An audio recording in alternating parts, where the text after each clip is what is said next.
Everyone, welcome to the FloBikes Ranking Show. I am FloBikes Senior Editor Ian Dille, here with Molly Hurford, our cyclocross rankings guru. Molly, welcome to the show. Thanks for having me. We are going to break down our premium cyclocross rankings. Head to the site to see the full list of our top 25 male and female international cyclocross racers. Highlights on the men's side. Molly, we saw the Pan Am Championships. We're seeing a lot of Americans in, that 15 to 25 ranking in your international rankings. Stephen Hyde is no longer in our rankings. We're so sorry, Stephen. You had an amazing comeback. What happened to Stephen Hyde? Well, there was a crazy set of stairs at the Pan Am Championships up here in Midland, Ontario, and he had a bit of a bobble, went basically just down onto the stairs. Pretty sure he smacked somewhere in his chest region about halfway through the race. And, coming back from a broken sternum, he was definitely not the happiest of campers after that. I saw him, very slowly making his way off the course. Really sad. He was in the chase group for the race, so I don't think he was in contention for the win, we'll say, but he definitely could have been in the top 5 until that happened.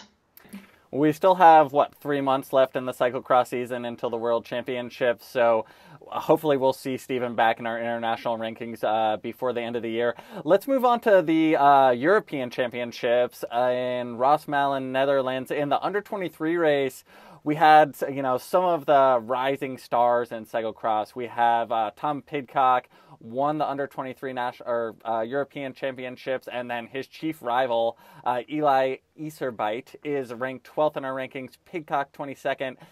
10 spaces between these two. They are serious rivals in the under-23 race.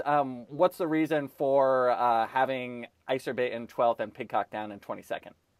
Yeah, well, Eli is actually out there racing in the elite men's field at a lot more races. Reese Thomas tends to focus on more of the U23 stuff, so he's definitely, one of the main guys you'd see in the U23 World Cup, but you wouldn't necessarily see him on a start line in just the straight up elite men's field. Eli is a lot more like Gage Hecht, who will race, elite men in general and then show up to the U23 events that really matter.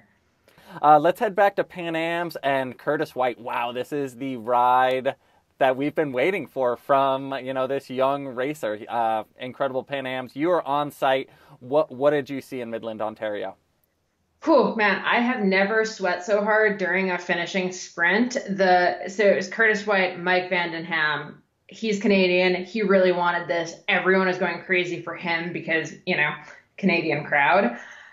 The two of them come into the sprint. They're on the far right of the course. The, metal fencing is right there. You're watching and you're thinking, oh my gosh, one of them is going to go down. It was the closest, tightest sprint that I've ever watched. I was terrified the whole time. Curtis got it by, inches.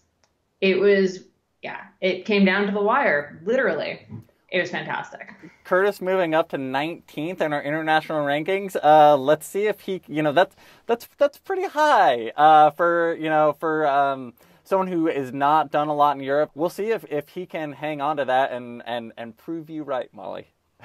Fingers crossed. Let's get into the two on top. Who is number 1 in our rankings, Molly?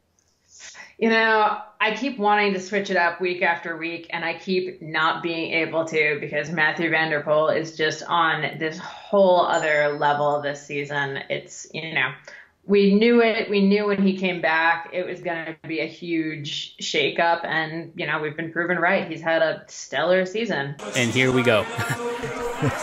Now I'm going to see. We have a Van der Poel back at the front of the race for the first time today, so let's see what we have here. Let's just watch the master at work. Yeah, and let's see if Van Aert can hang on. Already, Van der Poel does such a good job of putting ground in when he's not pedaling. he has just such an impressive acceleration. But of course, Wout is right there behind him in number 2.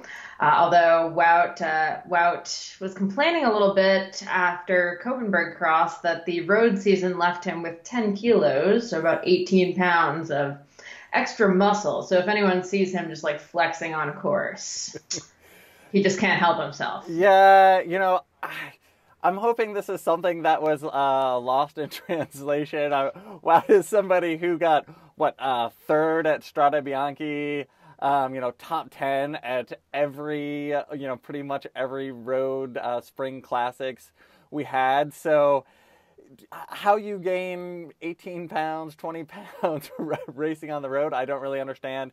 Could be something that was lost in translation, but we'll see. I think everybody is really kind of waiting for Wout to hit his stride and show the form that he showed at the World Championships last year. He seems okay with taking his lickings from Mathieu van der Poel every now and then, as long as he wins the championship events.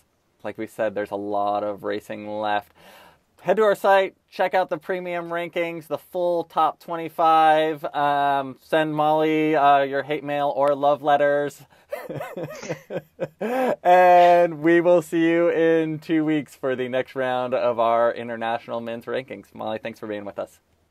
Thanks for having me. Bye, guys.